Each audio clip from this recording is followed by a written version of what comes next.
If you want to get better at literally anything, Mastery is the book for you. And you're about to go through the entire book, chapter by chapter, in just a few minutes. Let's jump in. Chapter 1.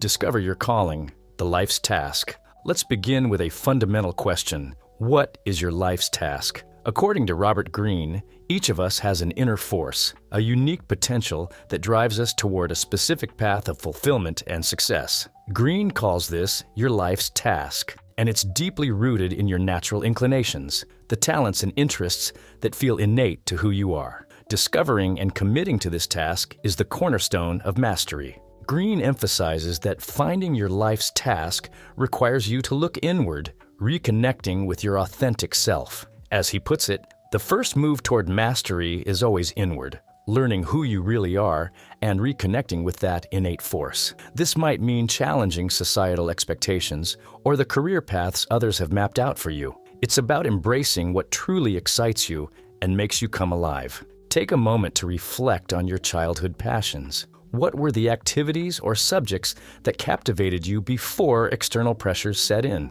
Greene's advice here is to tap into those primal inclinations. For example, if you loved sketching or solving puzzles as a child, there may be clues in those early interests that point to your calling. Aligning your career with these natural strengths leads to a sense of fulfillment and purpose. Practically, this chapter encourages you to resist societal pressures to conform. Avoid the trap of pursuing what seems prestigious or expected, and instead carve out a path that feels authentic. Greene also advises exploring different fields through experimentation until you find the one that resonates deeply. Remember, mastery begins with discovering who you are. Please don't forget to like the video and subscribe to the channel. Thank you. Chapter 2. Submit to reality, the ideal apprenticeship. Once you've identified your life's task, the next step is apprenticeship. Greene describes this phase as a second practical education. It's about immersing yourself in the reality of your chosen field, learning the rules, and developing your skills through observation, practice, and experimentation. Importantly, this phase requires humility and patience. Greene outlines 3 stages of apprenticeship: deep observation, skills acquisition, and experimentation. In the beginning, you are like a sponge, absorbing everything you can about the field. For example, consider how Renaissance apprentices would spend years shadowing their masters, learning through meticulous practice. This principle still applies today, whether you're learning to code or honing a craft. A powerful quote from Greene encapsulates the mindset needed for this phase. The greatest mistake you can make in life is continually fearing that you'll make one. Apprenticeship is inherently challenging, and failure is an essential part of the process. Each mistake is an opportunity to refine your skills and grow stronger. In this phase, focus on learning rather than immediate rewards. Don't worry about recognition or material success early on. Instead, immerse yourself in environments where you can learn from others. Seek mentors, observe their methods, and actively practice the skills you're developing. Most importantly, view setbacks not as obstacles, but as stepping stones on your path to mastery. Chapter 3. Absorb the master's power, the mentor dynamic. At some point during your apprenticeship, you'll encounter a critical catalyst for growth, the mentor dynamic. Mentors provide invaluable guidance, accelerating your learning and helping you navigate the complexities of your field. But Greene emphasizes that a healthy mentor-protege relationship is based on mutual respect and collaboration. Choosing the right mentor is key. As Greene advises, choose the mentor who best fits your needs and connects to your life's task. For instance, if your goal is to excel in design, seek out someone whose style and philosophy resonate with you. This alignment ensures that the mentorship relationship is productive and meaningful. A great mentor doesn't just teach you skills, they challenge you to think critically and creatively. Over time, the goal is to internalize their knowledge and eventually surpass them in mastery. Greene says, your goal is always to surpass your mentors in mastery and brilliance. This isn't about rivalry, but about building on their foundation to create something uniquely your own. In practical terms, approach mentors who align with your values and goals. Offer value in return by contributing to their work, whether that means assisting on projects or sharing new insights. Finally, remember that mentorship is a stepping stone. As you grow, transition from dependence to independence by asserting your ideas and vision. This is how you honor your mentor while charting your own path. Chapter 4. See people as they are. Social intelligence. Here's an essential, often overlooked skill on the path to mastery. Social intelligence. Robert Greene tells us that mastery isn't just about technical skill or individual talent. It also requires the ability to navigate and manage social relationships effectively. Social intelligence is the art of understanding people's motives, emotions, and behaviors. Without it, even the most skilled individuals can find themselves hindered by unnecessary conflict or miscommunication.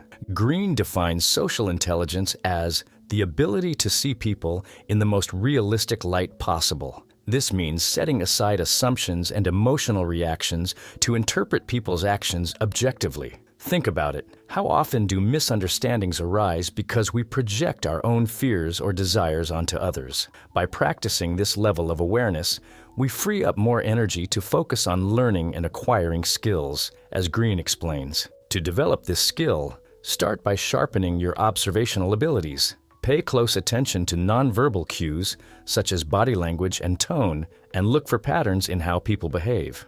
Greene also emphasizes the importance of empathy. Putting yourself in someone else's shoes can lead to deeper connections and smoother interactions.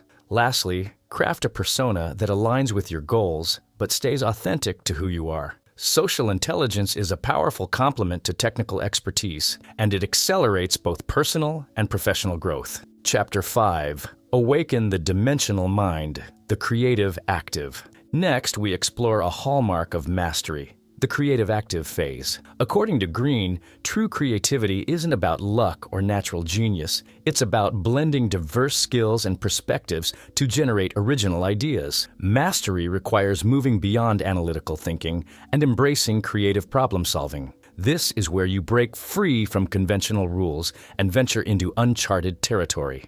Greene highlights the transition from analysis to creativity as a defining moment in mastery. He writes, "The time that leads to mastery is dependent on the intensity of our focus. This intense focus allows you to accumulate knowledge and form connections between seemingly unrelated disciplines. For example, a scientist might draw inspiration from art, or an entrepreneur might incorporate lessons from psychology. Breaking free from rigid thinking enables innovation. How can you cultivate this mindset? First, dedicate time to deep, uninterrupted work in your field. The more you immerse yourself, the greater your ability to connect disparate ideas. Second, actively seek inspiration outside your primary industry. Read widely, engage with different cultures, or take up hobbies that challenge you. Finally, don't be afraid to experiment. Challenge norms and try new approaches, even if they feel risky. Innovation lies in the willingness to explore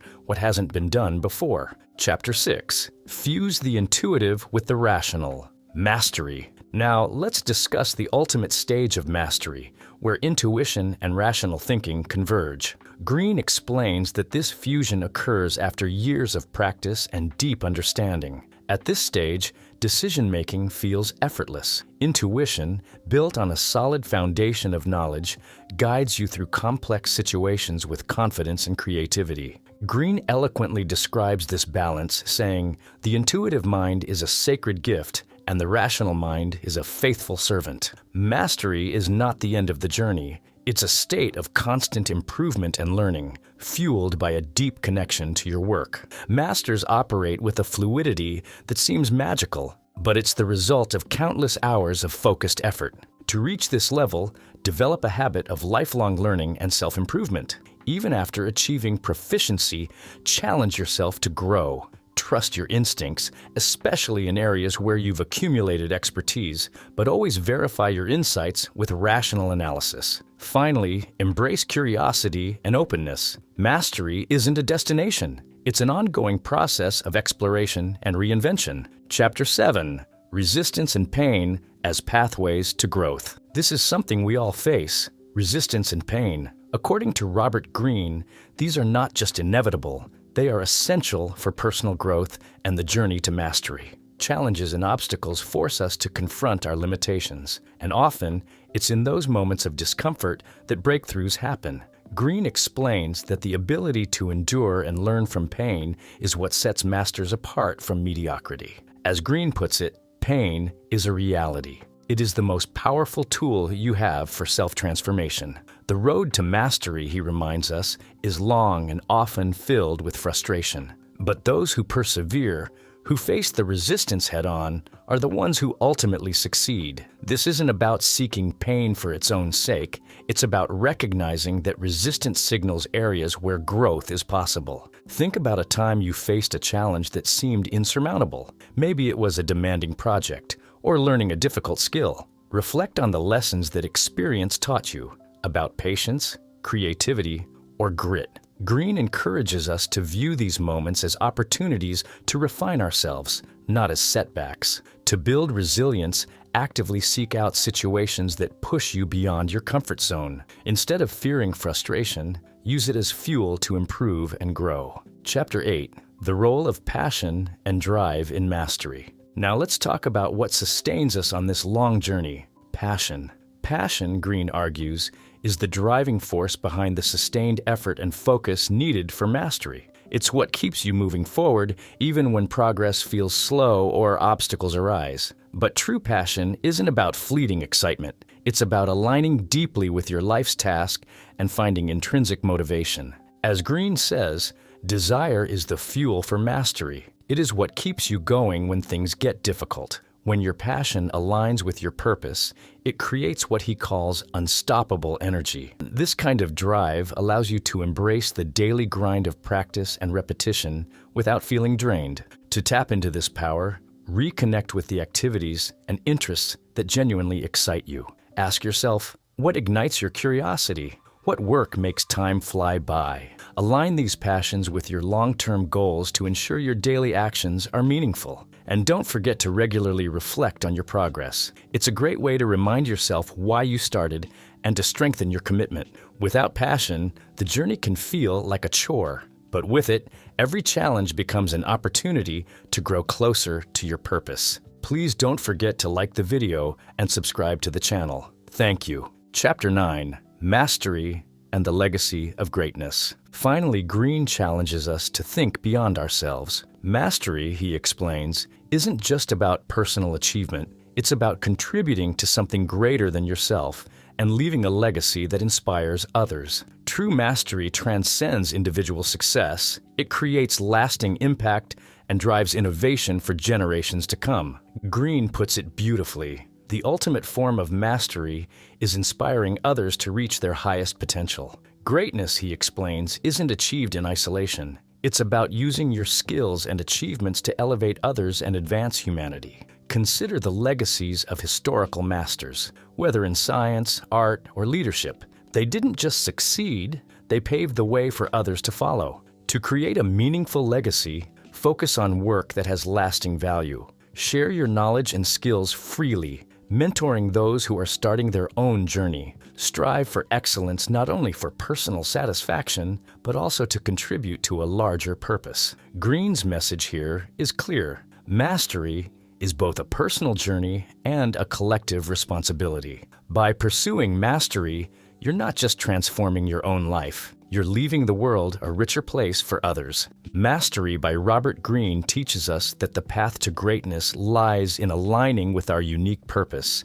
embracing challenges, and committing to continuous growth. By cultivating discipline, creativity, and social intelligence, we can transform our potential into expertise and innovation. Mastery is not a destination, but a lifelong process of learning, driven by passion and the desire to contribute meaningfully to the world. Ultimately, it is through perseverance and purpose that we leave a lasting legacy, inspiring others to follow their own paths to greatness.